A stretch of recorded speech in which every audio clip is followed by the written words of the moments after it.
I am continuing my reading. What I'm doing in this series is to read through the entire standard works of the Church of Jesus Christ of Latter-day Saints. This consists of the Bible, the Book of Mormon, the Doctrine and Covenants, and the Pearl of Great Price. I am reading in a chronological order of events, not according to publication or volume, so I will be skipping around a bit as I move along. Okay, we are continuing with Jacob now. This is Jacob chapter 5, the famous allegory of the olive tree. This is a very long chapter. And because of that, I'm going to be splitting it into 5 parts.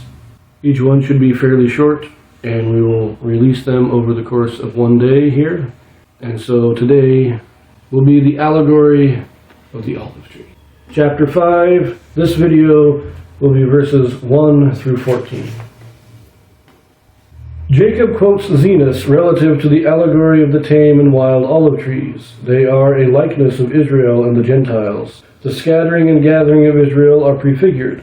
Allusions are made to the Nephites and Lamanites and all the house of Israel. Gentiles shall be grafted into Israel. Eventually the vineyard shall be burned. Very long, very detailed, 6.5 pages.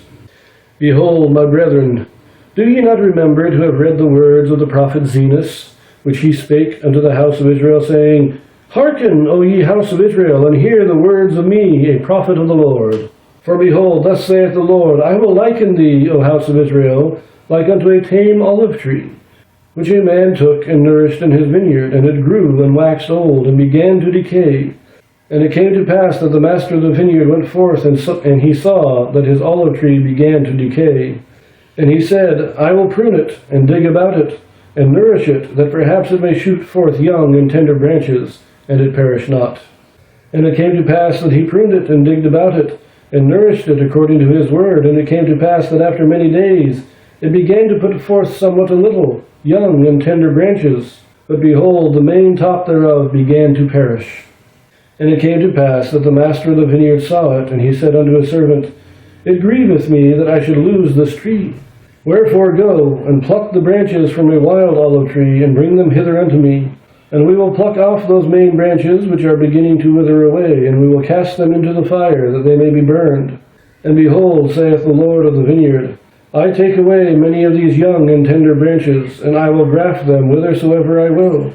And it mattereth not that if it so be that the root of this tree will perish, I may preserve the fruit thereof unto myself. Wherefore I will take these young and tender branches, and I will graft them whithersoever I will. Take thou the branches of the wild olive tree, and graft them in the stead thereof. And these which I have plucked off I will cast into the fire, and burn them, that they may not cumber the ground of my vineyard. And it came to pass that the servant of the Lord of the vineyard did according to the word of the Lord of the vineyard, and grafted in the branches of the wild olive tree. And the Lord of the vineyard caused that it should be digged about, and pruned, and nourished, saying unto his servant, It grieveth me that I should lose this tree. Wherefore, that perhaps I might preserve the roots thereof, that they perish not, that I might preserve them unto myself, I have done this thing. Wherefore go thy way, watch the tree, and nourish it according to my words. And these will I place in the nethermost part of my vineyard, whithersoever I will. It mattereth not unto thee. And I do it that I may preserve unto myself the natural branches of the tree, and also that I may lift up fruit thereof against the season unto myself. For it grieveth me that I should lose this tree and the fruit thereof. And it came to pass that the Lord of the vineyard went his way, and hid the natural branches of the tame olive tree in the nethermost parts of the vineyard, some in one and some in another, according to his will and pleasure. So who is the master? Who is the servant? We know the vineyard, of course, is the earth, and the tame olive tree is the house of Israel, and all the wild olive trees, that's the rest of the world, the heathens. Who's the master and who's the servant? Now, growing up, I always thought that the master was Christ and the servant was the prophet. I don't think that really works, because there's usually more than one prophet, and in here we only have one servant. And when I was a teenager and in my early 20s, I began to think, well, maybe this is the Father and Jesus Christ, the Father and the Son. You have the Master is the Father and the Son is the servant, but that doesn't really work. I never was fully satisfied with that either. But, and this is a very recent thought of mine, we know that Adam is Michael. He's the Ancient of Days, and it states in the Doctrine and Covenants that he holds the keys of salvation for all his posterity. Could it be that the master is Christ and the servant is Adam or Michael? For Michael oversees all that happens on this earth. Now, just a little analysis on when did Zenos write this? That's a question that has always fascinated me. We know, of course, it was written after Israel became a nation. But when? When in that whole span of time? So when did Zenos live? We can't really know, of course, but I have some suspicions. Because right here, the ending of this section is the scattering of Israel. We chop off the old branches that are on the top. That's the elders, the priests, all the guys that are leading Israel into wickedness.